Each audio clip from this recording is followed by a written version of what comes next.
নমস্কাৰ বন্ধুসকল, নমস্কাৰ ৰাইজ। এটা ভাল খবৰ,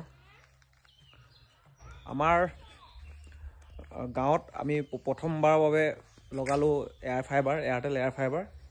যিহেতু মোৰ ঘৰত নেটৱৰ্ক অলপ ইছ্যু আছিলে আৰু 4Gটো পাওঁ ভালকৈ, কিন্তু আমি 5G নাপাওঁ। কিন্তু 5G মোৰ ঘৰৰ পৰা 100-150 মিটাৰ আগত মোক 5G পায়, কিন্তু মোৰ ঘৰত 5G নাপায়।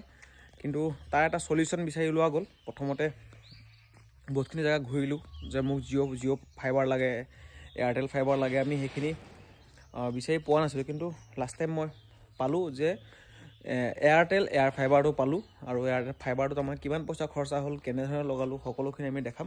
কিন্তু মোৰ ঘৰত এই মুহূৰ্তত এতিয়াও মোৰ তাত 4G চলি আছে, কিন্তু এয়াৰ ফাইবাৰটো লগোৱাৰ কাৰণে মোৰ 5G চলি আছে।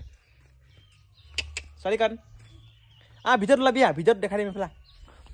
মোৰ এজনী ভতিজা আছে, দেখুৱাই আছোঁ। তাই এতিয়া গা পা ধুই ৰেডি হৈ আহিছে। এইজনী মোৰ ভতিজা, খিলা চবকে হাই কৈ দে। ক'ত যাবি তই এতিয়া? কৈ যাবি ক'ত দে? এইজনী মোৰ ভতিজা। আমি এতিয়া নামঘৰলৈ যাম, তাই ওলাবগৈ। চাদৰ মেখেলা যাবি? এনেকৈ যাবি? বাৰু ঠিক আছে। আমি মোৰ ঘৰত যি 4G ব্যৱস্থাটোৰ পৰা মই অকণ আপগ্ৰেড কৰি 5Gলৈ নিলোঁ। আৰু নেটৱৰ্কটো খুব মানে বিশেষকৈ ডাউনলোড স্পীড ঠিকে আছিলে। মোৰ ঘৰত ডাউনলোড স্পীডটো এনেই নৰ্মেলি ফাইবাৰ নলগাওঁতেও আছিলে প্ৰায় 30-40 Mbps আছিলে, কিন্তু আপলোড স্পীডটো মাত্ৰ 1 MB 2 MB আছিলে। যিহেতু ভিডিঅ' আপলোড দিবলৈ কেতিয়াবা দৰকাৰ হয়। প্ৰথমতে আমি এয়াৰটেল এয়াৰ ফাইবাৰ বস্তুটো আমি লগাইছিলোঁ ইয়াত, কিন্তু তাত সিমানটো কেটচ কৰা নাই। কাৰণে আমি এনেকৈ আগুলিত দিব লগা হ'ল। এইটো চাওক, এনেকৈ আমি বহুত ওপৰত উঠাই দিছোঁ, মানে 60 ফুট মান হ'ব ওপৰত। দেখিছে আপোনালোকে? মানে এইটো দেশী যোগাৰ, এডাল বাঁহ। এই বাঁহডালত এনেকৈ দি ওপৰত সেইটো বস্তুটো কি কৰে নাজানো, ৰিচিভাৰ চাগে হ'ব। এইটো চাগে ৰিচিভাৰ হ'ব। দেখিছে? এইটো 60 ফুট মান ওপৰত আমি এইটো ৰিচিভাৰটো লগাই দিলোঁ। আৰু তেনেকৈ ৱায়াৰডাল আহি এইডাল বগা ৱায়াৰ দেখিছে আপোনালোকে? এইটো কিন্তু আমাৰ গাঁৱত কৰিব পাৰি। আমাৰ গাঁৱত মানে কি হয়, বা 4G ওপৰত 5Gটো পায়, ওপৰত মানে 5G পায় কাৰণে মোৰ ঘৰত নেটটো তামাম স্পীড চলি আছে এতিয়া। দেখিছে? এইটো ইয়াত মানে আপোনালোকে দেখিছে যে সেই এটা বগা যে লাইট জ্বলি আছে, বগা লাইট জ্বলি থকা মানে এইটো ইয়াত নেট পূৰা পাই আছে। এইটো ইয়াৰ পৰা পাৱাৰ কানেকশ্যন দিলোঁ, সেইডাল কেবলে ইয়াত লাগিছে। ইয়াৰ পৰা আমি ফাইবাৰটো ধুনীয়াকৈ পাই আছোঁ, দেখুৱাই আছোঁ। আৰু এতিয়া আমি দেখুৱাম মোৰ এইটো আইপেডটোত। আপোনালোকে চাওক কেনেকুৱা ধৰণৰ ভিডিঅ' প্লে হয়।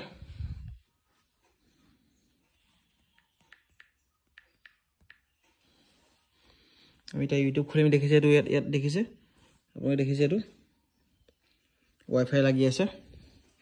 আমি যিকোনো 4K ভিডিঅ' আমি প্লে কৰিম। 4K ভিডিঅ'ত আমি প্লে কৰিম। এইটোকে প্লে কৰোঁ, নহয় চল কনা খুই ভিতৰতে দিলোঁ, কাটি পেলাই। আপোনালোকে দেখিছে কিমান চলি আছে, মই কৰিলোঁ 1080 পিট চলি আছে। আৰু আমি এইটো 2160 তাত আমি প্লে কৰিম।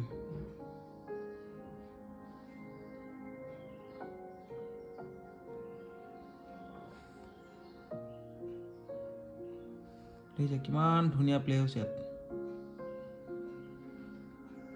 এতিয়া পূৰা হাই ডেফিনেশ্যন চলি আছে পূৰা। এই চাওক, এইটো জুম কৰিব পাৰি, চাওক একদম ধুনীয়া চলিছে একদম।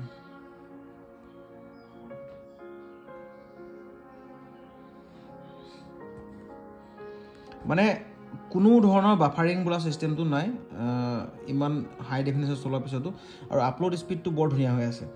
মই আপলোড স্পীডটো আপোনাক দেখুৱাম, কিন্তু মই এতিয়া ক'ত দেখুৱাম? মই এইটো ফোনতে থাকিলে গোটেই ছিষ্টেমটো। বাৰু মই তাৰ এটা স্ক্ৰীণ ৰেকৰ্ডিং দি দিম ইয়াতে। বৰ ধুনীয়া একদম, বৰ তামাম মজা প্লে হৈ আছে।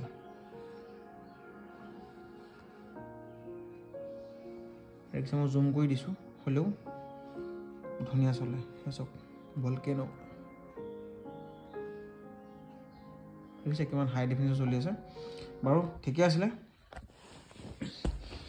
এই সৰু বস্তুটোৱে আপোনাক ইমান ধুনীয়া ইণ্টাৰনেট দিব পাৰে একদম মজা আৰু মোৰ এই ছেটআপ মই আজি খুলি আনি লগাই থৈছোঁ ঘৰত ইয়াত লগাম মানে ঘৰত এই দুটা ডিছপ্লে আছে 32 ইঞ্চি এইটো মোৰ CPU-টো মই পিছত দেখাম এদিন খুলি দেখাম মোৰ ছেটআপটো ইয়াত কি কাম কৰোঁ সেইটোও দেখুৱাম আৰু এইটো আচলতে এয়াৰটেল যোনে লগাইছে তেওঁলোকৰ বুদ্ধি নহয় তেওঁলোকে ইয়াত লগাইছিলে ওচৰত কিন্তু তাত মই নেটটো অলপ কম স্পীড পোৱাৰ কাৰণে এইটো মোৰ নিজৰ বুদ্ধিত তাত লৈ গ'লোঁ আৰু সেই আমাৰ বুদ্ধিটোৱে মানে কয় নহয় দেশী যোগাৰটো বহুত মজা বস্তু সেই দেশী যোগাৰে একদম পুৰা মজা এটা ফিল দিছে আৰু সেইকাৰণে যদি আপোনালোকেও যদি ভাবিছে যে আমাৰ বিশেষকৈ মই ঘৰৰ অঞ্চলৰ কথা কৈ আছোঁ যদি ভাবিছে গাঁৱত আপোনালোকে যদি ভাবিছে এয়াৰ ফাইবাৰ লগাম একদম মানে ফাই ইণ্টাৰনেট ইউজ কৰিম তেতিয়াহ'লে লগাব পাৰে মোৰ এইটো প্লেন এইটো 2500 টকা মই দি লগাইছোঁ তাতে মোৰ 4 মাহৰ কাৰণে তেওঁলোকে